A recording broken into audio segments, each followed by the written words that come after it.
नमस्कार। आज हम एक बहुत ही दिलचस्प किताब नेपोलियन हिल की सोचिए और अमीर बनिए, इसके जो हिंदी सारांश में सिद्धांत दिए गए हैं उन पर थोड़ी गहराई से बात कर रहे हैं। हाँ नमस्कार। ये किताब तो खैर क्लासिक मानी जाती है। बिल्कुल। अक्सर हम सोचते हैं कि भाई सफलता मतलब बस कड़ी मेहनत करो हो जाएगा, पर ये किताब कहती है कि शायद सोच ज्यादा जरूरी है। मतलब क्या वाकई हमारी मानसिकता इतनी शक्तिशाली हो सकती है? हाँ बिल्कुल। देखिए, इस पूरे दर्शन का, इस किताब का सार ही यही है। हर बड़ी उपलब्धि, मतलब चाहे वो पैसे से जुड़ी हो या किसी और चीज से, जी, वो शुरू एक विचार से ही होती है। एक विचार से। हाँ, पर ये सिर्फ सोचने भर की बात नहीं है। हिल इसे एक पूरी प्रक्रिया की तरह बताते हैं। जी। एक विचार, वो पहले एक तीव्र इच्छा बनता है, फिर वो इच्छा यकीन में बदलती है, और वही यकीन वो हमें एक्शन लेने पर, मतलब ठोस कदम उठाने पर मजबूर करता है। अच्छा। और फिर उससे नतीजे मिलते हैं। तो ये पूरा एक सफर है, विचार से लेकर यथार्थ तक का। ये दिलचस्प है। और जैसा आपने कहा इच्छा, तो ये सिर्फ ऐसी मतलब धुंधली सी इच्छा नहीं कि हाँ भाई अमीर बनना है। किताब तो जोर देती है कि लक्ष्य बिल्कुल साफ हो, लिखे हुए हो, उनकी समय सीमा हो। बिल्कुल। ये जानना कि ठीक है क्या चाहिए, कब तक चाहिए, और उसके बदले में हम क्या मेहनत करने को तैयार हैं। ये इतनी स्पष्टता क्यों जरूरी है? देखिए, स्पष्टता के बिना तो दिशा ही नहीं मिलेगी ना। मतलब अगर मंजिल ही नहीं पता तो सफर कैसे शुरू करेंगे। और यहीं पर वो आत्म संकेत या ऑटो सजेशन वाली बात आती है। हाँ, ऑटो सजेशन। हाँ। हाँ। इसका मतलब सिर्फ रटना नहीं है कि मैं अमीर बनूंगा। इसका मतलब है अपने लक्ष्य के साथ एक गहरा भावनात्मक जुड़ाव बनाना। रोज खुद को यकीन दिलाना कि हाँ, मैं ये कर सकता हूँ या कर सकती हूँ, और मेरी ये योजना है जिस पर मैं काम कर रहा हूँ। हिल का मानना था कि ये तरीका हमारे अवचेतन मन को, सबकॉन्शियस माइंड को प्रोग्राम करता है, उसे मौके पहचानने और मुश्किलों से लड़ने के लिए तैयार करता है। ये समझिए कि अपने अंदर सफलता का एक सॉफ्टवेयर इंस्टॉल करने जैसा है। समझ गई। यानी सिर्फ सोचना या दोहराना नहीं, उस सोच को गहरे तक, अवचेतन तक पहुंचाना है। और इसके साथ ही किताब में ये भी कहा गया है कि डिग्री से ज्यादा जरूरी है विशेष ज्ञान, स्पेशलाइज्ड नॉलेज। इसका क्या मतलब है? क्या जो हम पढ़ते हैं कॉलेज में वो उतना जरूरी नहीं?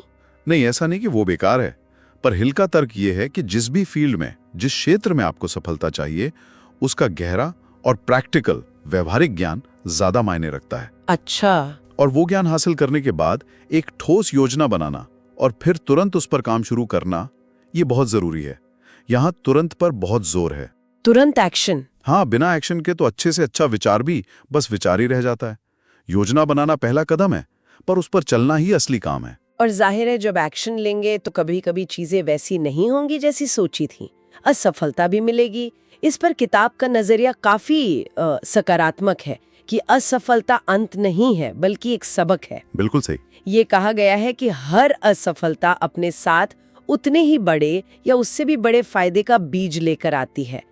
ये मानना या इस पर टिके रहना आसान तो नहीं होता होगा। बिल्कुल आसान नहीं होता है, लेकिन शायद यही सफल और असफल लोगों के बीच एक बड़ा फर्क पैदा करता है। असफलता को एक तरह से फीडबैक की तरह देखना। फीडबैक। हाँ, कि अच्छा ये काम नहीं किया, क्यों नहीं किया, अब क्या अलग करना है। ये रुकने का सिग्नल नहीं है, बल्कि शायद रास्ता बदलने का या कोशिश दोगुनी करने का संकेत है। और इसी से जुड़ी है वो दृढ़ता वाली बात, लगे रहने की क्षमता। सही कहा।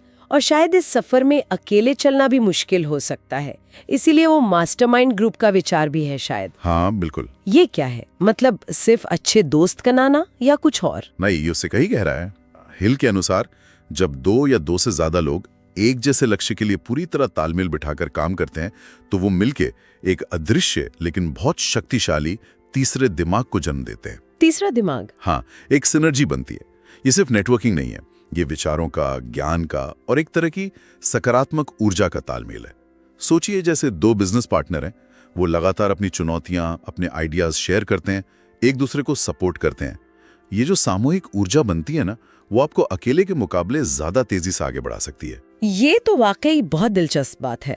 और आखिर में दो चीजों पर बहुत बल दिया गया है। एक तो है निर्णय लेने की क्षमता, डिसीजन मेकिंग, और दूसरा है अटूट विश्वास, फेथ। कहा गया है कि सफल लोग जल्दी फैसले लेते हैं और फिर उन पर टिके रहते हैं। ऐसा क्यों? देखिए, टालमटोल करना या फैसला न ले पाना, ये हमारी ऊर्जा खत्म करता है और आगे बढ़ने से रोकता है। हिल का मानना था कि कामयाब लोग जानकारी लेते हैं, सोच समझकर फैसला करते हैं और फिर उसे बार बार बदलते नहीं रहते। और साथ ही उनमें खुद पर और अपनी योजना पर एक अटूट गहरा विश्वास होता है। ये विश्वास ही है जो उन्हें शक, दूसरों की आलोचना, इन सब के बावजूद आगे बढ़ने की हिम्मत देता है। ये सिर्फ उम्मीद नहीं है, ये एक तरह का गहरा आंतरिक यकीन है। तो अगर हम पूरी बात को समेटें तो इस विश्लेषण का निचोड़ यही लगता है कि अमीरी या किसी भी तरह की सफलता ये सिर्फ कोई बाहरी चीज नहीं है, ये असल में एक अंदरूनी खेल है जो हमारी सोच से शुरू होता है। हाँ बिल्कुल। वो कहते हैं ना, सोच बदलो तो सितारे बदल जाएंगे। शायद वही वाली बात है। ये पूरी तरह से मानसिकता में बदलाव का एक आह्वान है। सही कहा।